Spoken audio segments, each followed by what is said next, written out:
Welcome back, pod people, to a brand new episode of Cinema d'Amore. I'm your host, Justin Morgan, and I'm here with... And we are continuing our excellent podcast where we discuss movies bi-weekly. And this week we are going to discuss Paul Thomas Anderson's One Battle After Another. That is what we're going to do. That's what we're going to do. I think it's on HBO now. I was waiting for the physical media. I did see it when it was in theaters. Sometimes Chuck will not see things. He waits for it to be on the podcast, so I made it a podcast one. Just gotta save them sometimes. Savoring them is interesting because you'll be like, this is one of my favorite directors, actors, and then 2 years will go by and you'll say, oh, I haven't sat down yet. I need to be in the right mood. Gotta be prepared. You could probably help me out a little bit here. Vineland, the novel. That writer... Thomas Pynchon. I feel like Paul Thomas Anderson's been a little obsessed with this guy for quite some time. And he did Inherent Vice. Yeah. I don't remember if it was well received, but I kind of remember at the time them being this is a really, really hard narrative voice to pull off with this movie, which is saying it's inspired by that story instead of being a straight up adaptation of it, I'm assuming. Did you read this book before? No. I'm seeing a lot of critics saying that it kind of does match he finally did it. So I don't know how many takes this counts as, but they're saying that he finally pulled off that voice.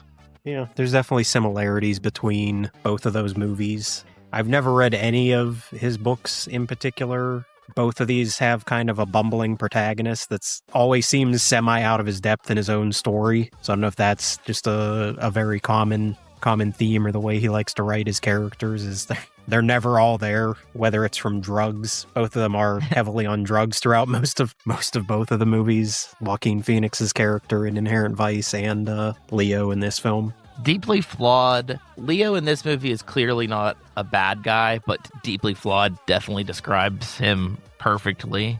I mean, Joaquin Phoenix isn't a bad guy in Inherent Vice. He's just not the sharpest, not always the most aware guy in the room. Yeah, and I think that this, I don't know how satirical Inherent Vice was, but obviously being very contemporary, you can see the satire is very in your face with everything. Yeah. And it's weird because I think in this movie sometimes things tend to get emotional or funny, but they're living in a world that is practically ours. It's not that far-fetched, even when it is far-fetched with the Christmas Adventurers Club, shit like that, the French 75. I was going to text you because I just saw it the other day that there was those meetings for that one guy, Peter Thiel, and it's Joseph Gordon-Levitt was there and Josh Brolin's there, and they're like, whoa, what's up with that? And they're like, hey, I got no clue. I was never, I just showed up one time, felt very much they were in some sort of secret club, and they're like, no, we were never, I just went to a couple events. I wasn't one of the guys that was into all the stuff he's into. That's crazy that you would think that.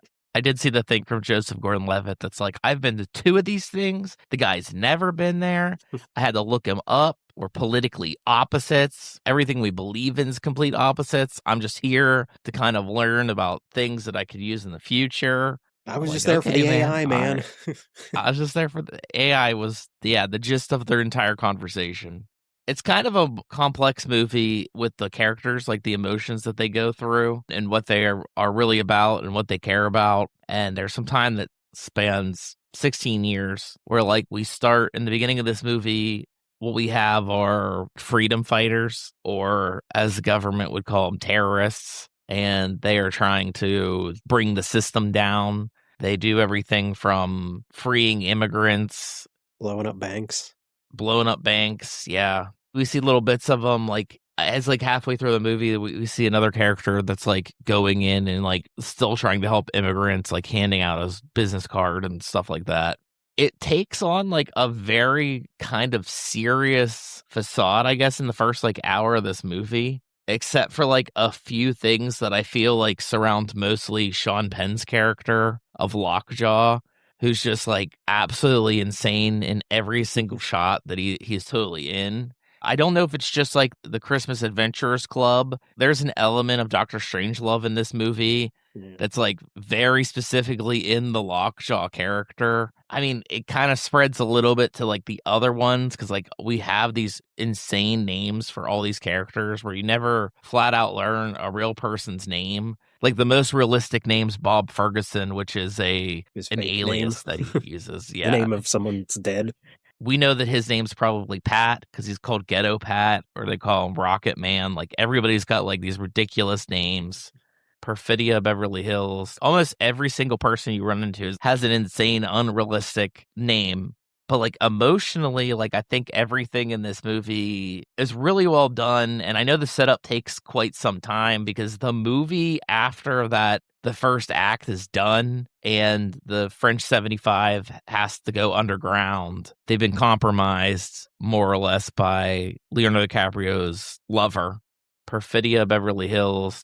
I mean, I don't know. I don't want to say like it's not necessarily deep there, but once we get into the present day or the future, it takes on like a very different tone that I think that this movie really starts to get almost hysterically funny. Like I almost think that Leonardo DiCaprio, like almost every single line fed to him is gold that he gets to say. And he's not even just the funniest character. Like Benicio del Toro is equally funny in almost every single scene that he's in. It kind of does change into like a weird, it's so satirical that like if they're not straight up being funny, even when they're serious, it's so fucking funny. You know, when he takes off with those skateboarders and they're like, dude, we lost your man. We lost Bob. Like, how the hell did you lose him? He fell off a Oh, he roof. fell like 40 feet off the roof. He hit like a tree and stuff. And he's like, oh shit. He's like, does he Yeah. have my I also love, does he have I my mean, gun? the funniest, probably one of the funniest things in the movie too is that he can't remember any of his training manual stuff because it's been 16 years and he's done so much drugs, and it's like they give him those weird phrases, and like when he hits the one, it's just, what time is it? I don't know, man. Come on, you gotta give me a hint. He's like, you really should have studied the material, and he's like, I did. It was 16 years ago. It's like, come on, just tell me what it is. And he's like, you got to know what time it is, man. He's like, oh, you're such an asshole. And when he finally proves that it is him, when he gets the one guy from the French 75 that was with him, and he's like, by the way, tell me what the answer was. And it's like, time is an illusion, but it controls us. And he's like, oh, you're such a pretentious asshole. They're like all from songs and stuff too. Yeah. The line about the Beverly Hillbillies and stuff, and like finish it. It's a song lyric. It's not the deepest of anything, but yeah, the setup is when he's running away with his daughter and he's given his new identity and what their identities are going to be. And they're given these like maybe the most weirdly like spy scientifical thing are I don't know what to call them, beacons or something. They're like pagers, huge pagers essentially. And as they describe, only people in the French 75 that you trust would have one of these. And it'll change the tone when they're nearby, so you know that they have one of them. So study this material, learn this material to the back of your mind, and burn it. And then that's where we are. We get 16 years into the future. Bob is, like he said, he doesn't have the best memory now. Even when he does that one moment you're talking about, the scene where he makes the phone call, and he's like, "For the love of God, do you know how hard it was for me to keep that phone number Yeah, just remember memorized?" the phone number. There is a very weird, if you don't get the right response, then you can't go any further. And it's like, come on, you know who you're talking to right now. Yeah, you called me. I don't think you understand. You called me. Yeah, he's very clearly like a very different man than who he was beforehand. I mean, we do see in, I guess, what we would call the setup period, the minute that he has a daughter, he doesn't care about the revolution as much anymore. Or I would say that he feels like his fight's over. Like they shouldn't be fighting anymore. They're not really in-laws. They're not married, but like what would be his in-laws? Like they don't believe in him. So like I feel that he feels that he has to take up this like dad mantle, that because he has some respect in the world as a guy that makes these bombs. Even the little bit in the present day when they're finally going after him, and he has that little hole that he dug out, so he goes through the trap door. And even like Lockjaw, the guy's like, should we follow him? And Lockjaw's like, he's a bomber. I don't know if I would go down there. which is like a really great explanation for like, let's not follow him and we'll get him eventually. We're gonna find him eventually. Don't worry about it. Also, I will say the funniest moment out of the entire film, it is the one of the best parts of the whole movie is the giant, like, I don't want to say, I guess, raid when Lockjaw raids the town that they're living in because he basically fakes everything because he just needs to kill the girl. That's pretty much all he, or at least needs to prove whether she's his daughter or not because he thinks that might be his daughter. And to get into the Christmas adventurers, he can't have had an interracial relationship, so he has to like cover the evidence. So he like raids this entire town, and that whole setup of Bob running around with Benicio del Toro, Sensei. He just keeps just like Sensei, Sensei. He just won't call him by his actual name. But I do love when he's like, you want to use my phone? And he's like, no, I got to use my phone. And just the entire time, every time he stops, every 2 seconds to plug his phone in, and Benicio del Toro's just like, Bob, come on. He's like, I almost had my phone plugged in. And he just keeps going from room to room. He's like trying to introduce him to his whole family. When this movie came out, my one coworker is like, the funniest part of that movie for me was when, he's finally talking to Comrade Josh on the phone. What time is it? I don't know what time it is. And Benicio Benicio del Toro just real quick's like, yeah, he's just 8:15. That single shot too of him getting pulled over by being arrested, and they're like, "Sir, what'd you throw out your window?" He's like, "Just trash." Sir, have you been drinking? Just a few small beers. Just a few small beers. Like, okay. Even though Bob is kind of disconnected from everything, he's like a paranoid, basically hermit. The Sensei character is very, very connected to everybody. The community really knows this guy, and he really looks out for the whole community. And he seems to be on top of it for like every single person. Because like even the moment that we were talking about where Bob falls off the roof, he does get arrested. He's trying to go under like an alias. I guess he succeeds. I do like the comic book stuff, like, I'm Peter Parker, and these guys are like, come on, we know that's not a fucking real name. He's like, I'm Jim Parker. But the minute that he's talking to the receptionist or whatever, it's very well organized to get him out of there. And it was obviously like very clearly done underneath Benicio del Toro's character. This guy is like very, very well connected in this town, and he does really seem to care about like everybody. But like even that moment where he talks about Willa's cell phone, and he's like, Bob says she doesn't have a phone, and then they just like stare at each other, and he's like, God damn it, she has a phone. He's like, yeah, everyone knows that she has a phone. Like he's that on top of it. He knows all this stuff about all these people, and even at like that's the weird like skateboarding scene too. Like not just when they're escaping, but when they're in the hallway and they like have to skate up to him to like have their conversation, and then the next guy like skates up. I don't know. I almost feel like you could nominate Sean Penn for Best Supporting Actor, but really should also nominate Benicio del Toro because he's great in that movie for his limited screen time. Like every scene with him is great. I do like when he tells Bob he's gonna have to jump, and Bob's like, "You got to slow down, man," and he's like, "Nope, can't slow down." He's like, "Come on, man, slow down," and he just swerves the car real hard to like throw him out the window because he knows Bob's like too afraid. He's not gonna jump. He's not gonna jump. He knows Bob very, very, very well. Bob is also like a very good character where like he's probably the most straightforward, and he's trying his best. Even that moment where like he's on the phone and he's like, listen, it's been like 30 years, which it hasn't been 30 years, but he's just like 30 years of drug abuse and alcohol abuse.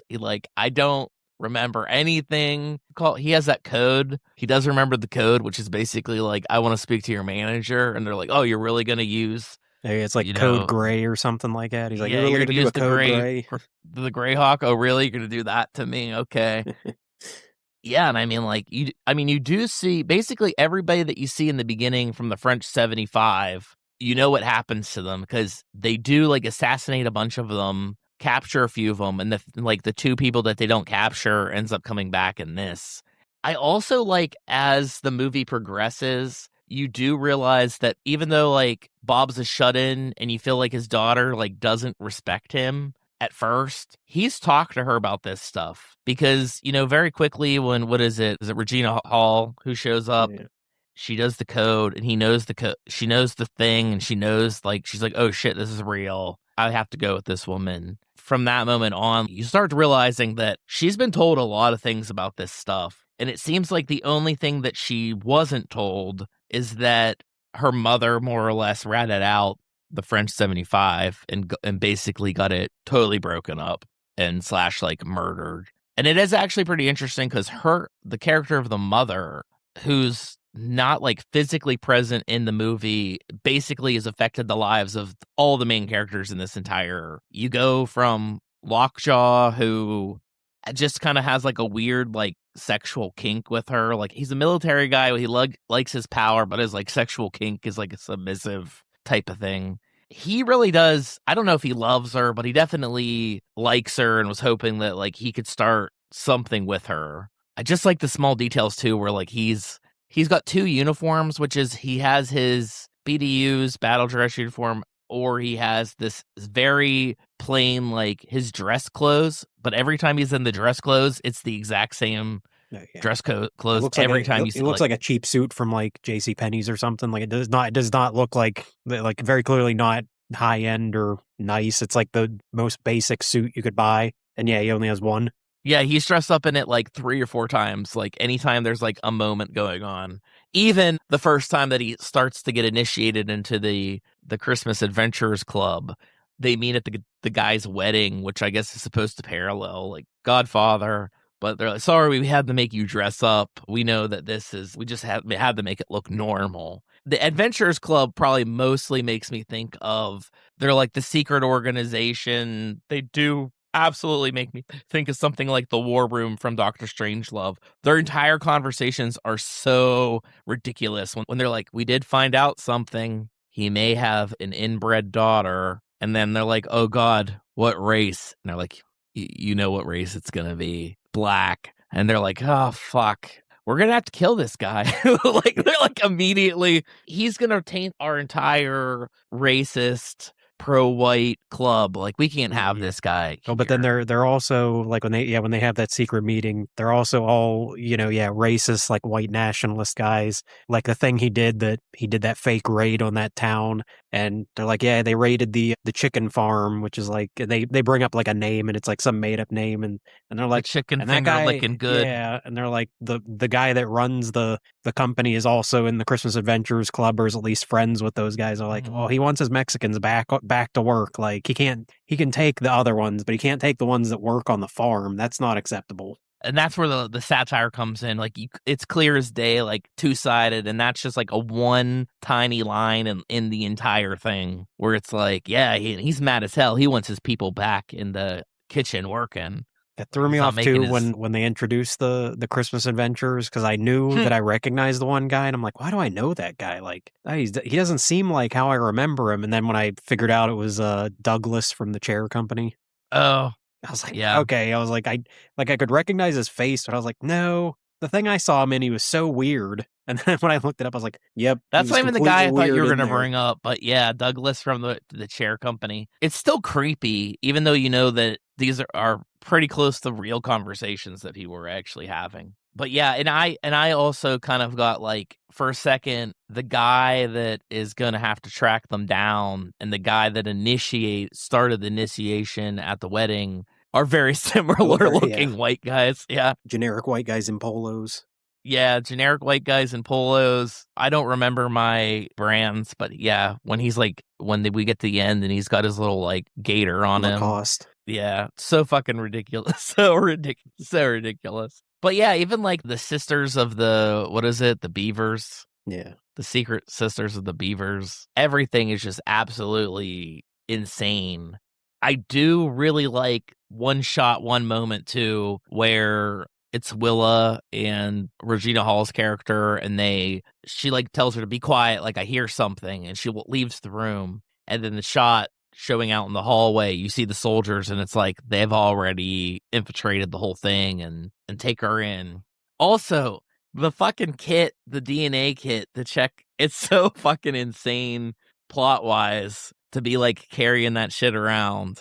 We do get to the moment, like, obviously there's going to be spoilers, and we're pretty deep into this movie when they do the DNA test. Willa, the daughter, Charlene's her real name, is doing the test, and she's so fucking hurt when she finds out that Lockjaw is her actual dad. It fucking kills her. she loves Bob, but it's like she's never gonna. I don't think she's ever gonna tell him that at all. Like she knows that will just destroy him. And I think it's kind of crazy too, because you do get to a moment where you think when he does this test and he finds out the truth, is he going to go through with trying to kill her and cover this up? Or is he going to have a change of heart? And the character like very much would rather be a part of this club. I don't know if it's because it's like he was hurt so bad when Perfidia Beverly Hills ran away from him and ran down to Mexico. Like, did he think he had something? Because I mean, he does show up at her hidden house or whatever with flowers. And you know, when she doesn't answer, then he immediately busts her door down. He also does really gross shit with his lips the whole time. Like he's got some sort of weird like tick.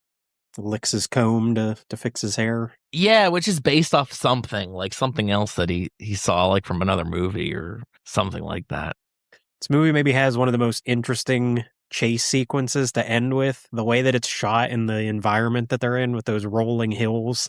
Like it's such a weird like gives almost like an optical illusion. Like they keep going in and out of these hills and dips and around turns. And I just love the way they do a lot of front mounted shots with the camera on the front of the car, and you could just see like that point of view where it just like dips down. Then you're like, oh, is the car actually going to be there on the next rise? Like, are they actually still going to be there? Which then leads to a great moment when Willow's escaping and she parks the car like right at the top of one of those hills, so that the assassin chasing her just slams right into it as soon as he gets over the hill. Another great part about that, or when he gets out of the car and he's all busted up, she's asking him the code to see if he's a friend or a foe. So without 100% sure knowing that he's a bad guy, she almost fucking took him out. Like, took him out right then and there. He wasn't taking any chances. So like the River of Roads, I don't know how this movie had the climax, but I know that they didn't even put this in the movie until they were doing location scouting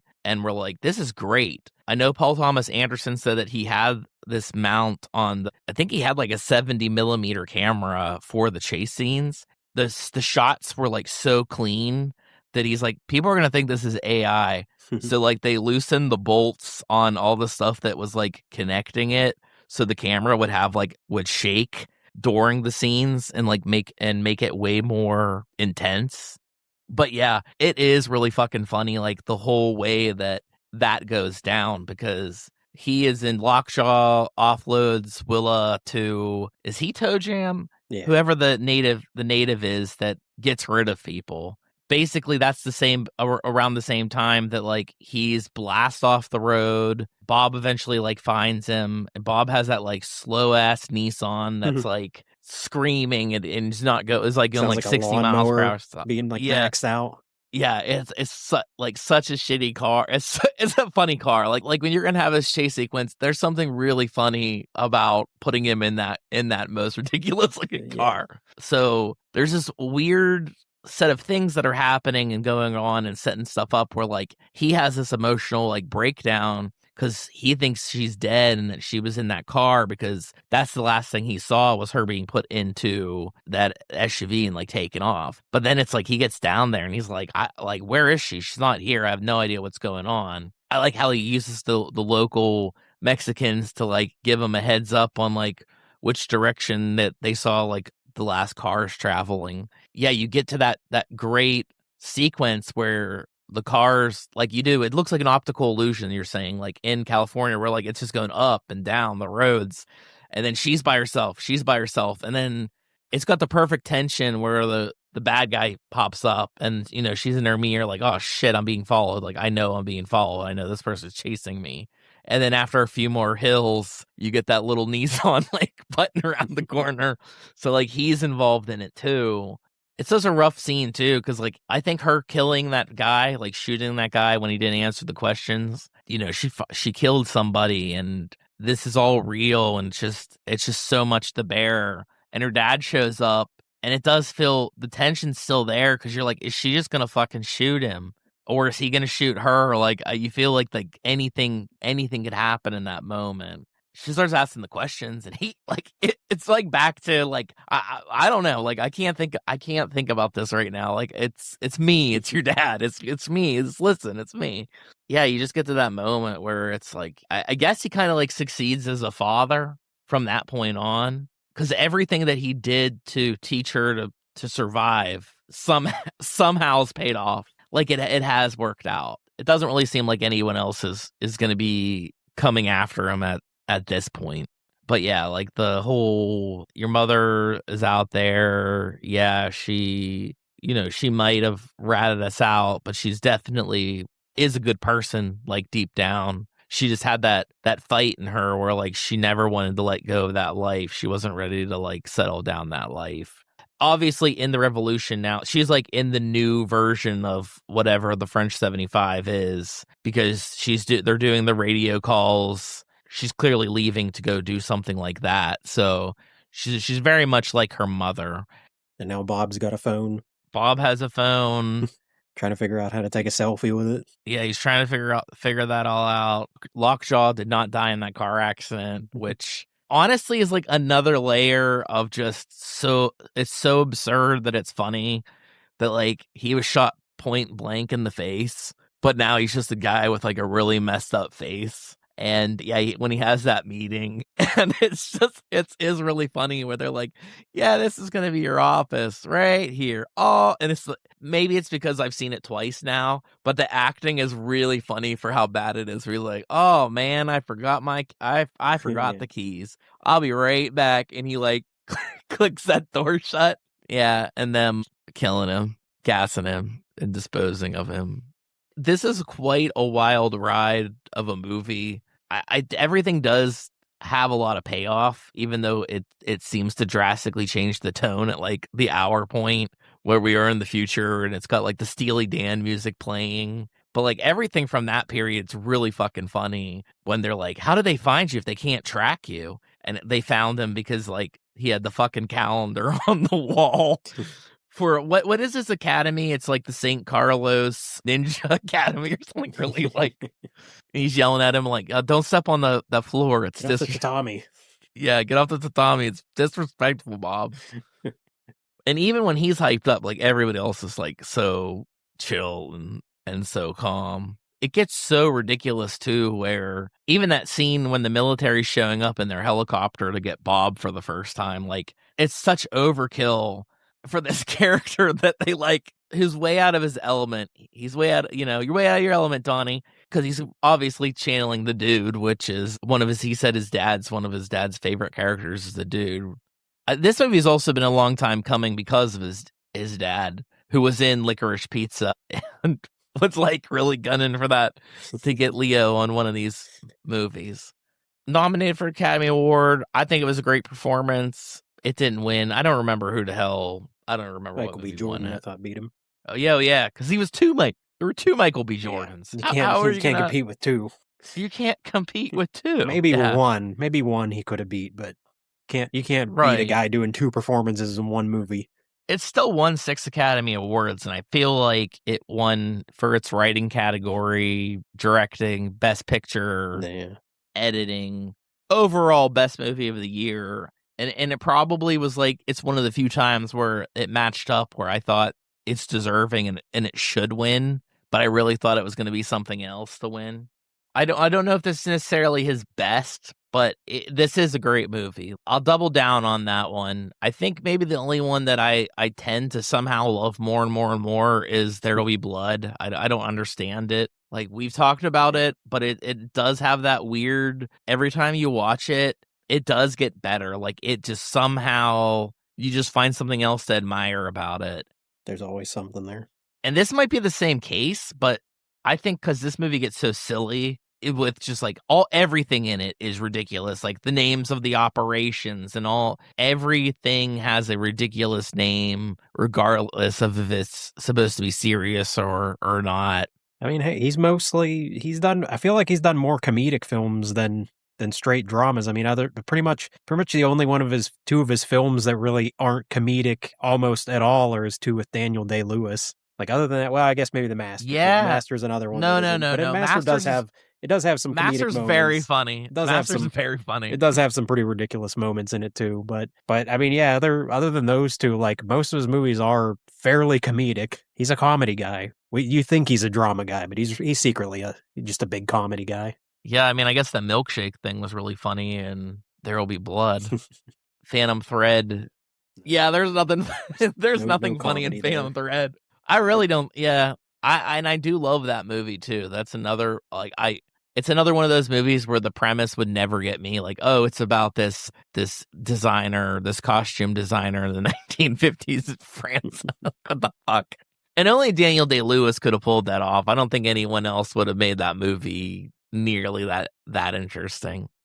Yeah, and even this, it's like he cast a lot of his regulars, like Hames in it, Alana Hames in it again. She's got kind of like a smaller role. That one guy that is, I'm trying to remember what his name was. I want to call him Goose. Who's the guy that gets bagged by Toe Jam and they take him in to question him, and he gives up everything, Oh, once he yeah. realizes they have a sister. Yeah, I don't remember the actor's name, but yeah. That guy has a lot of screen time too, I think, for not. Well, we had Avon Barksdale. He barely had anything in this movie.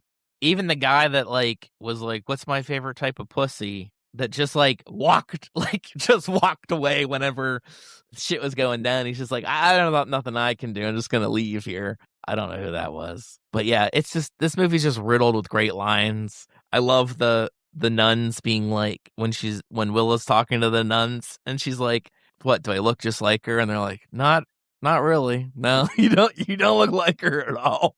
I think it's the shots. The shots get me, or the setup, I guess, to some of the shots. The one where Lockjaw's spying on the French 77 and he's masturbating, watching Perfidia, and he's like, yeah, he's getting really into it, and then Leo slaps her ass, grabs her ass, and his face is just like, who the fuck's this guy? A few scenes later where Leo's going to the store to buy stuff, and that scene too where he's just like, what's your baby's name? Boy or girl? It's a girl. She's a girl. Charlene. Charlene, that sounds like a black name. You like black girls? Because I love black. It's such a I don't know how. I don't think I could look him seriously in the face during that scene. That'd be such a hard scene to do. I don't like him. I love black girls. That's like creeped out by him. Like, fuck, we got to get out of here. And what are the nuns doing too when they're like, who's up in those hills over there? Oh, it's the nuns. They don't really bother people. They just grow weed. And then it's like, oh, how far we've fallen. Like, it just gets it's just so ridiculous. Even the nuns are criminals. There's that scene, it's in the trailer too, and it happens twice, which is the moment after Lockjaw and Perfidia have sex, or whatever the hell she's doing. Obviously they have sex, but whatever the hell she's doing, Lockjaw on the wall. And it cuts to her being pregnant, like very pregnant, firing that machine gun. When we get that cut to Willa firing the machine gun too, in like the very same place, like these are, French 75 people that they've dealt with in the past. And it's like very, very interconnected. But even the small stuff, like when they're doing their raid to try to find Bob and Willa, and they're trying to make it look like an immigration thing. And there's like the lines of like, you can't trust any of these people because they're so far gone that they're going to be in support of the terrorists. So don't believe them at all. I think this movie, almost from the last 2/3 of it, is almost nonstop like fucking funny for the most part. If not, like there are some things that like that scene where Bob gets above the church and he's got the rifle and he tries to kill Lockjaw. I don't know what the hell he hits because it looks like he maybe hits him spot on, but then Lockjaw just like gets in the car and drives away. And when they return fire, it's like, it's very intense. Like it literally sounds like it's like he almost like getting shot in like the neck. I think this will be one of his performances that stands out, Leonardo DiCaprio. He just doesn't do funny enough. And there was a line, it's an operation or somebody else's code name. The code name's like Whiskey Sour. And I'm like, that has to be an inside joke to the Whiskey Sour scene from Once Upon a Time in Hollywood, where he's like, 1 whiskey sour, 2? No, 8 goddamn whiskey sours. I don't know what that is. Is that like Paul Thomas Anderson having a blast being like, yeah, this is funny, Leo. We wanted a funny Leo. Yeah. Second time watching it too, I did get a little bit more emotional. I got more emotional when Willa found out that Lockjaw was her dad, and when she killed somebody for the first time, and how that like affected her. And yeah, like, and then like all the stuff with her dad and stuff, like how much she cares about him. Like the beginning when they're like, "Did you drive home? Who drove you home, baby? I know how to drink and drive." Paul Thomas Anderson nailed it. So much great shit in here. He's definitely callback. There's like a lot of callbacks to like goofier stuff. Obviously, Big Lebowski's like a huge one. Like when you saw him in his pajamas, you're like, I can't think of anybody in a robe. Yeah.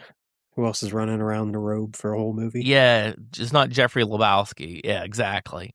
Just smoking weed instead. Like, and all the weed stuff is really funny. But yeah, when he's when he's in school for like the parent teacher conference thing, he's getting very, very emotional for like how good his daughter is, and obviously sees a lot of his ex in there. And obviously Lockjaw says the exact same thing. He's like, "You're feisty just like your mom. You have that thing about her too." And everything's great. Even like the car chase, like in the beginning too, where they rob the bank. And it's just like a terrible car chase where they're like driving around in like minivans. They're even driving in like good cars. Yeah, and it's not even just that. Like they're not just missing things. They're almost entirely hitting other cars like the entire time that they're trying to plot this escape. Which it's funny to me too, because they seem like they really have their shit together at that moment. Where like they're coordinating the bombs.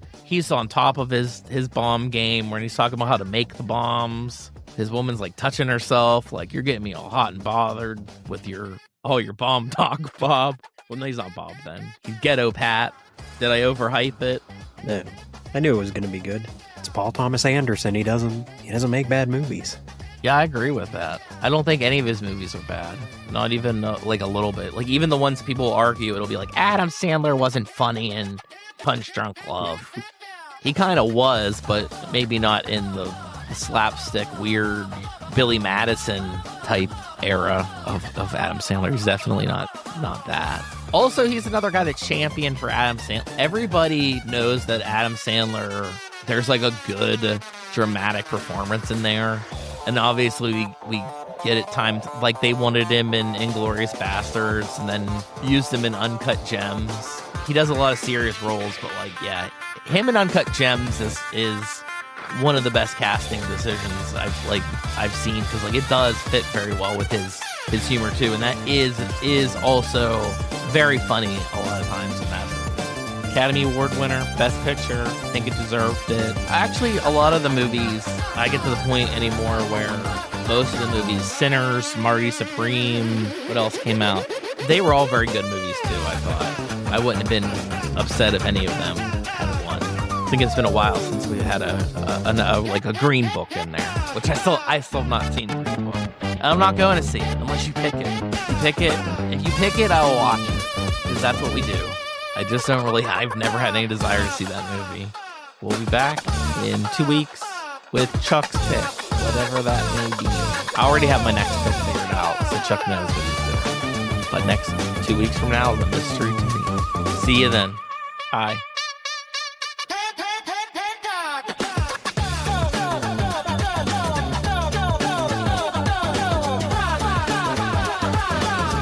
This is Cinema D'Amore.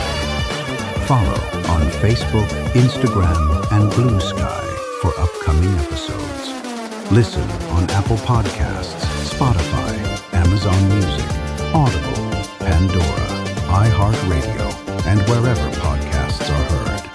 Subscribe, rate, review, and above all else, thank you for listening.